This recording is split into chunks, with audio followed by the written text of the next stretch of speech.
السلام عليكم ورحمة الله وبركاته. الحمد لله الذي نحمده ونستعينه ونستغفره ونؤمن به ونتوكل عليه أما بعد. அன்பிற்குரிய அல்லாஹ்வின் நல்லடியார்களே, அன்பு சகோதரர்களே, நாம் தொடர்ச்சியாக பார்த்து வரக்கூடிய துஆக்களினுடைய திக்ருகளினுடைய தொகுப்பில் இன்று நாம் பார்க்க இருக்கின்ற விடயம் என்னவென்றால், இன்றைய தினம் வெள்ளி இரவு இந்த 3 துஆக்களையும் ஓதுவோம். இந்த துஆக்களை ஓதுவதன் மூலமாக அடுத்த ஜும்ஆ கிடையில் அல்லாஹ் நம்முடைய வாழ்க்கையில் நல்ல விடயங்களையே அல்லாஹ் நடத்தி வைப்பான். அதே போன்று நம்முடைய தலை விதியை மாற்றக்கூடிய மிகச்சிறந்த 3 துஆக்களாக இந்த துஆக்கள் இருக்கின்றது. அப்படிப்பட்ட சிறந்த 3 துஆக்களை தான் நாம் இன்றைய வீடியோவில் பார்க்க இருக்கின்றோம். அன்பார்ந்தவர்களே, அல்லாஹ்வின் நல்லடியார்களே, அதிகமானோர் நம்முடைய சேனலை சப்ஸ்கிரைப் செய்யாமல் பார்த்து கொண்டிருக்கின்றீர்கள்.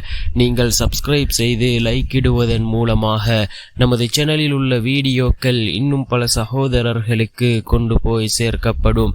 அவர்கள் அதனை பார்த்து பயனடைந்தால் அதற்குரிய கூலியை அல்லாஹ் உங்களுக்கும் வழங்குவான். அன்பார்ந்தவர்களே, அல்லாஹ்வின் நல்லடியார்களே, நாம் இப்பொழுது கண்ணியமான ஒரு மாதத்திலே இருந்து கொண்டிருக்கின்றோம். அது தாம் முஹர்ரம் மாதம். இந்த முஹர்ரம் மாதத்தின் 2வது வெள்ளிக்கிழமை, அதாவது வெள்ளி இரவு இஸ்லாமிய முறைப்படி ஒவ்வொரு நாளும் ஆரம்பமாகின்றது.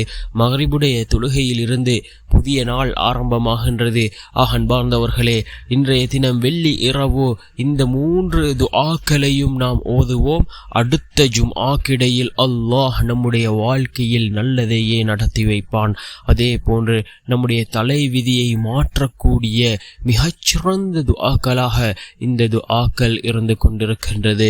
அன்பார்ந்தவர்களே, அல்லாஹ்வின் நல்லடியார்களே, யக்கீனோடு இஹ்லாஸோடு இந்த 3 துஆக்களையும் ஓதுவோம்.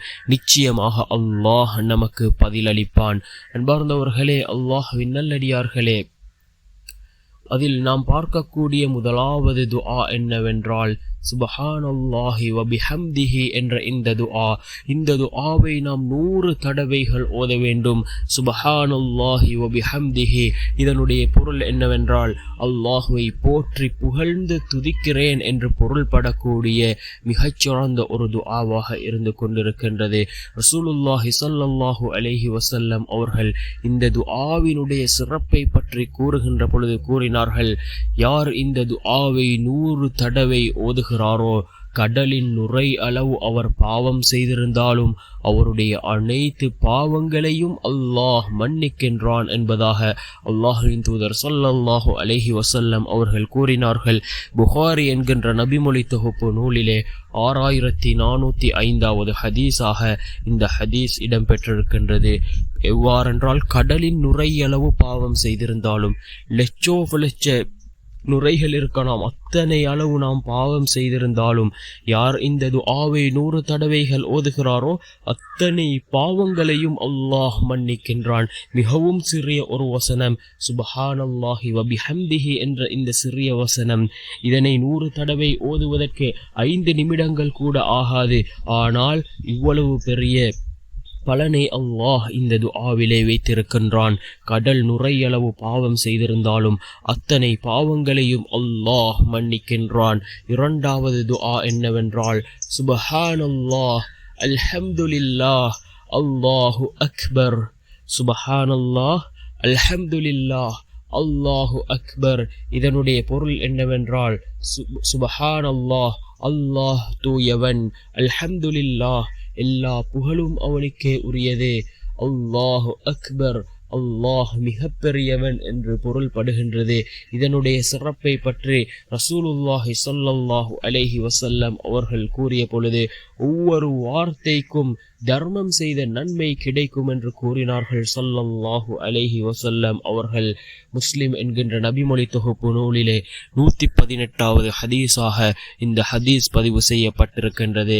சுப்ஹானல்லாஹ் என்றால் தர்மம் செய்த நன்மையை அல்லாஹ் வழங்குகின்றான். அல்ஹம்துலில்லாஹ் என்றால் தர்மம் செய்த நன்மை கிடைக்கும். அல்லாஹு அக்பர் என்றால் தர்மம் செய்த நன்மை கிடைக்கும். இந்த ஒவ்வொரு வார்த்தைக்கும் அல்லாஹ் தர்மம் செய்த கூலியை அல்லாஹ் வழங்குகின்றான். அன்பார்ந்தவர்களே, அல்லாஹ்வின் நல்லடியார்களே, வசதி படைத்தவர்கள் மாத்திரம் பெற்றுக்கொள்ளக்கூடிய ஒரு நன்மை தான், அதாவது தர்மம் செய்து அதனால் பெற்றுக்கொள்ளக்கூடிய நன்மை. ஏழை எளியவர்களுக்கு அல்லாஹ் வைத்திருக்கின்றான். யார் இவ்வாறு இந்த திக்ருகளை ஓதுகிறார்களோ அவர்களுக்கும் அந்த நன்மையை அல்லாஹ் கொடுக்கின்றான். அன்பார்ந்தவர்களே, அல்லாஹ்வின் நல்லடியார்களே, மிகவும் சிறந்த ஒரு துஆவாக இந்த துஆவும் இருந்து கொண்டிருக்கின்றது. அதே போன்று 3வது துஆ, அல்ஹம்துலில்லாஹி ஹம்தன் கஸீரன் தய்யிபன் முபாரக்கன் ஃபீஹ். அல்ஹம்துலில்லாஹி ஹம்தன் கஸீரன் தய்யிபன் முபாரக்கன் ஃபீஹ் என்று வரக்கூடிய இந்த துஆவினுடைய பொருள் என்னவென்றால், தூய்மையும் வளமும் வாய்ந்த அதிகமான புகழ் அனைத்தும் அல்லாஹுக்கே உரியது என்று பொருள்படுகின்றது. அல்லாஹுவை துதிக்கக்கூடிய போற்றக்கூடிய வார்த்தைகளை உள்ளடக்கியதாக இந்த துஆ இருந்து கொண்டிருக்கின்றது. யார் அல்லாஹுவை துதிக்கக்கூடிய போற்றக்கூடிய வார்த்தைகளை கொண்டு அல்லாஹுவிடம் உதவி தேடுகிறார்களோ அவர்களுக்கு நிச்சயமாக அல்லாஹ் உதவி செய்வான். இந்த துஆவினுடைய சிறப்பை பற்றி ரசூலுல்லாஹி ஸல்லல்லாஹு அலைஹி வஸல்லம் அவர்கள் கூறிய பொழுது இவ்வாறு கூறினார்கள். இந்த துஆவை ஓதிய பொழுது 12 வானவர்கள் இதனை அல்லாஹ்விடம் கொண்டு செல்ல போட்டி போடும் அளவிற்கு இதனுடைய நன்மை அதிகமாக இருக்கின்றது என்று கூறினார்கள் ஸல்லல்லாஹு அலைஹி வஸல்லம் அவர்கள்.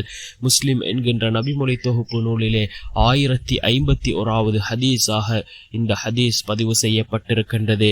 நாம் அல்ஹம்துலில்லாஹி ஹம்தன் கஸீரன் தய்யிபன் முபாரக்கன் ஃபீஹ் என்று நாம் ஒரு தடவை கூறினால் 12 மலக்குமார்கள் நாம் கூறிய இந்த திக்ரை அல்லாஹுவிடம் கொண்டு செல்ல போட்டி போடுகிறார்கள் என்று கூறினார்கள் ஸல்லல்லாஹு அலைஹி வஸல்லம் அவர்கள். அந்த அளவுக்கு நன்மைகள் நிறைந்ததாக இருந்து கொண்டிருக்கின்றது. ஆனால் இந்த துஆக்களினுடைய பலனை அறியாதவர்களாக நாம் இருந்து கொண்டிருக்கின்றோம். இந்த ஒவ்வொரு துஆக்களினுடைய பலனை அறிந்தால் நிச்சயமாக நாம் அதனை தவறாமல் ஓதுவோம். ஏனென்றால் அதனுடைய பலனை அறிந்தவர்களாக இருக்கின்றோம். அன்பார்ந்தவர்களே, அல்லாஹ்வின் நல்லடியார்களே, இந்த 3 துஆக்களும் மிக முக்கியமான துஆக்கள். இந்த 3 துஆக்களின் சிறப்பையும் நான் கூறியிருக்கின்றேன். ரசூலுல்லாஹி ஸல்லல்லாஹு அலைஹி வஸல்லம் அவர்கள் இந்த 3 துஆக்களுக்கும் சிறப்பை கூறியிருக்கிறார்கள். முதலாவது துஆவினுடைய சிறப்பு, கடல் நுரையளவு பாவம் செய்திருந்தாலும் அல்லாஹ் மன்னிக்கின்றான். 2வது துஆவினுடைய சிறப்பு, ஒவ்வொரு வார்த்தைக்கும் தர்மம் செய்யக்கூடிய நன்மையை அல்லாஹ் வழங்குகின்றான். 3வது துஆவினுடைய சிறப்பு, 12 மலக்குமார்கள் இந்த துஆவை அல்லாஹ்விடம் கொண்டு போய் சேர்ப்பதற்கு போட்டி போடுகிறார்கள். இந்த 3 துஆக்களும் மிக முக்கியமான துஆக்கள். இதனை ஓதி நாம் அல்லாஹ்விடத்திலே பிரார்த்தனை செய்வோம். நிச்சயமாக அல்லாஹ் நமக்கு உதவி செய்வான். வல்ல நாயன் நம் அனைவரின் பாவங்களையும் மன்னித்து உயர்ந்த ஜன்னத்துல் ஃபிர்தௌஸ் என்ற சுவனத்தில் நம் அனைவரையும் ஒன்று சேர்ப்பானாக. ஆமீன்.